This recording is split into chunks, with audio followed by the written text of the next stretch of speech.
Oi, turma. Eu sou o professor Cássio, da disciplina de Matemática, aqui da Fundação Matias Maquiline. Essa é a nossa aula 10 do módulo 4 do curso Preparar FMM. Na aula de hoje, começaremos o nosso estudo sobre círculos e circunferências. Turma, quando falamos de circunferência e círculo, não tem como não pensar na roda, uma das maiores invenções da humanidade. A primeira roda surgiu por volta de 3500 a.C. e desde então vem facilitando a nossa vida de várias formas. Por causa da roda, a sociedade primitiva evoluiu de pequenos aglomerados a cidades cada vez maiores. Por suas características circulares e movimento giratório, a roda faz parte hoje de máquinas que nos auxiliam a elevar grandes pesos, transportar cargas, criar edifícios, montar armamento bélico e essa lista continua. Por volta de 287 a 212 a.C., viveu o matemático Arquimedes de Siracusa, que, utilizando um sistema de polias, construiu catapultas móveis que auxiliaram na defesa de sua cidade contra a invasão romana.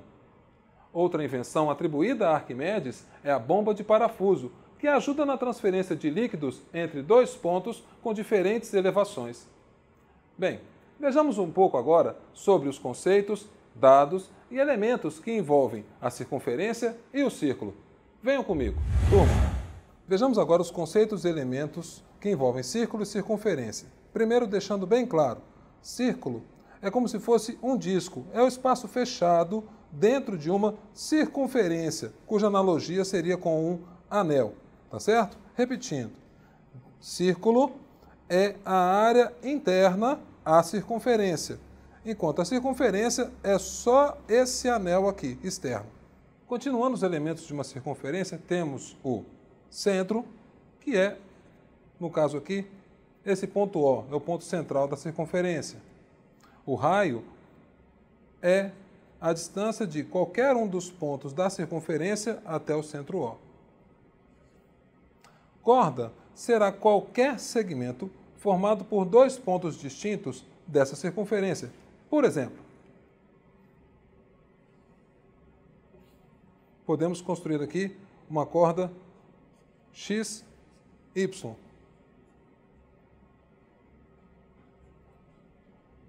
Outro exemplo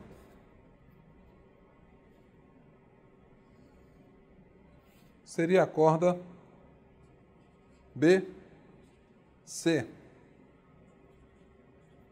E infinitas outras cordas aqui. Diâmetro será aquela corda que passa pelo centro da circunferência, no caso, BC.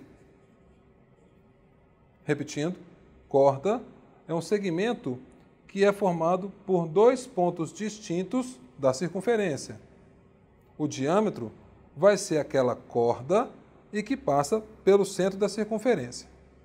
Arco de circunferência vai ser só uma parte da circunferência, por exemplo, o arco AB. O que acaba determinando um ângulo central, um ângulo cujo vértice dele é o centro da circunferência. No meu exemplo, vou chamar de alfa. Novamente, temos então o centro, corda, que é um segmento que une dois pontos distintos da circunferência, diâmetro, que é uma corda, mas que passa pelo centro da circunferência, o arco de circunferência, que é só uma parte da circunferência, e o ângulo central, que é um ângulo cujo vértice é o centro da circunferência. Dados da circunferência. Com o auxílio de um compasso, vamos construir uma circunferência com raio R.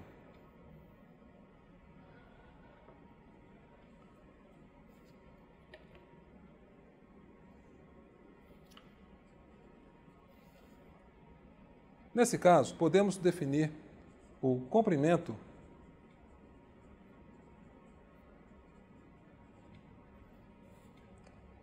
da circunferência através da expressão C é igual a 2πr. A sua área será definida pela expressão S igual πr ao quadrado. O seu ângulo total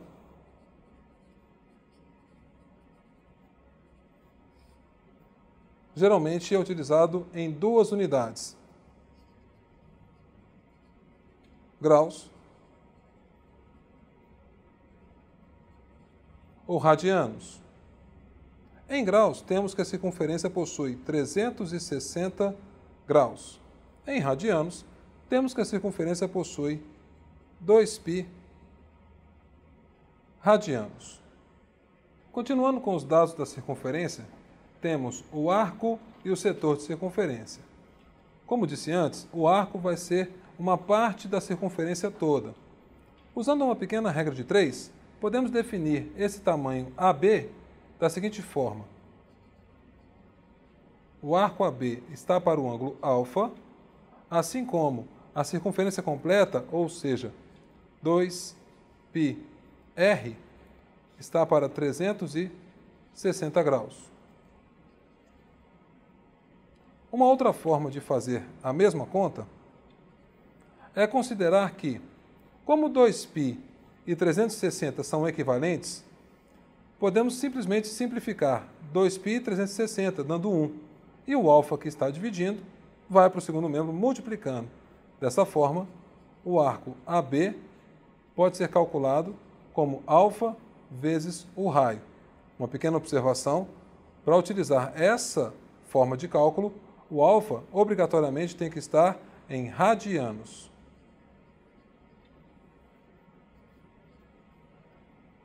O setor de circunferência é representado por essa área aqui, AOB. Para calcular esse setor, também podemos utilizar uma regra de 3 simples, da seguinte forma: a área de AOB está para o ângulo alfa, assim como a área da circunferência toda, πr², está para 360 graus. Novamente, usando o artifício que eu usei acima de considerar 360 graus como 2π radianos, temos o seguinte: AOB será igual. Aqui eu tenho π e 360 é igual a 2π.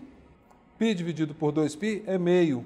E quando o alfa que está dividindo vai multiplicando, fica assim na expressão: alfa r² dividido por 2. Novamente, só é possível utilizar essa forma de cálculo quando o alfa estiver em radianos. Ainda dentro de dados da circunferência, temos a coroa de uma circunferência. O que é uma coroa? É uma circunferência com uma parte vazada no seu interior. A área da coroa de circunferência é calculada da seguinte forma: a área da coroa é igual à área da circunferência maior, πr², menos a área da circunferência menor, πr². Ou, se você quiser colocar o π em evidência, a área da coroa será π que multiplica r² menos r². Vejamos agora alguns exemplos. Exemplo 1. A roda de uma motocicleta possui o raio medindo 50 centímetros. Determine a distância que a motocicleta percorre quando a roda dá 500 voltas. Utilize π igual a 3,14. Primeiro, vamos descobrir a distância quando a roda dá uma volta. Para isso, utilizamos a expressão comprimento igual a 2 vezes π vezes r. Nesse caso, o comprimento será 2 vezes 3,14 vezes 50 centímetros. Dessa forma, temos o comprimento igual a 314 centímetros. Essa é a distância que a roda percorre em uma volta. Como são 500 voltas, a distância que a motocicleta percorrerá será a seguinte: 500 vezes 314 centímetros, dando um total de 157.000 centímetros, ou 1,57 quilômetros.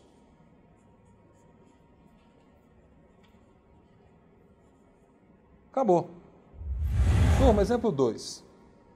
Considerando que uma pizza grande possui 35 centímetros de raio e uma pizza pequena apresenta 25 centímetros, determine a diferença entre a área das duas pizzas. Nesse caso, queremos determinar a área da coroa. Temos uma pizza com 35 centímetros de raio e uma menor com 25 centímetros de raio.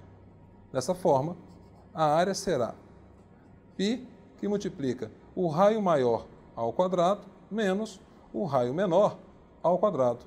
Ou seja, a área será π, que multiplica 35 ao quadrado menos 25 ao quadrado.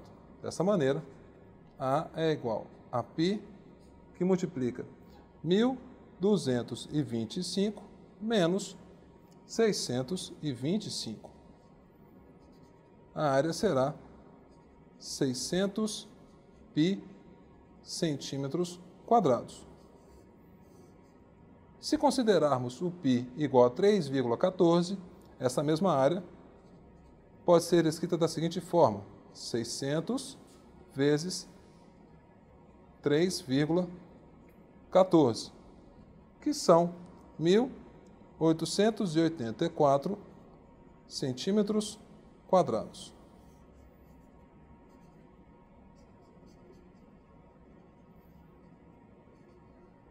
Acabou. Vejamos agora o exemplo 3. É um exercício retirado do processo seletivo da Universidade Federal do Espírito Santo.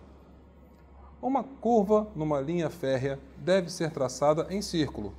O raio que deve ser dado ao círculo para que os trilhos mudem 25 graus numa distância de 40 π metros é. Nesse caso, essa distância d de 40 π metros representa um arco de circunferência. Dessa forma, podemos calcular essa distância fazendo aquela regra de 3 que vimos anteriormente. A distância d está para o ângulo de 25 graus, assim como o comprimento total da circunferência está para 360 graus. Dessa forma, temos 40 π dividido por 25 graus é igual a 2 π vezes o raio dividido por 360. Podemos simplificar π com π. 40 dividido por 2 é 20. 2 dividido por 2 é 1. Dessa maneira, o raio R que estamos procurando será igual a 20 vezes 360 graus dividido por 25 graus. 20 dividido por 5 é 4. 25 dividido por 5 é 5.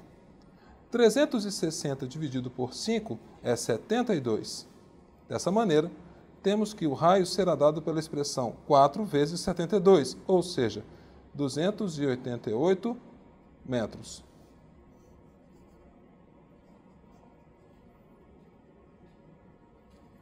Acabou. Exemplo 4. Calcule a área da região achurada na figura abaixo. Temos aqui um setor de circunferência com ângulo de 40 graus, numa circunferência que tem 6 centímetros de raio. Essa área pode ser calculada pela expressão em que a área está para o ângulo de 40 graus, assim como a área total da circunferência, ou seja, π vezes o raio ao quadrado, está para 360 graus. Ou seja, A está para 40 graus, assim como 36 π está para 360 graus. 360 graus dividido por 40 graus é igual a 9. Dessa maneira, a área será igual a 36 π dividido por 9, ou seja, 4 π centímetros quadrados.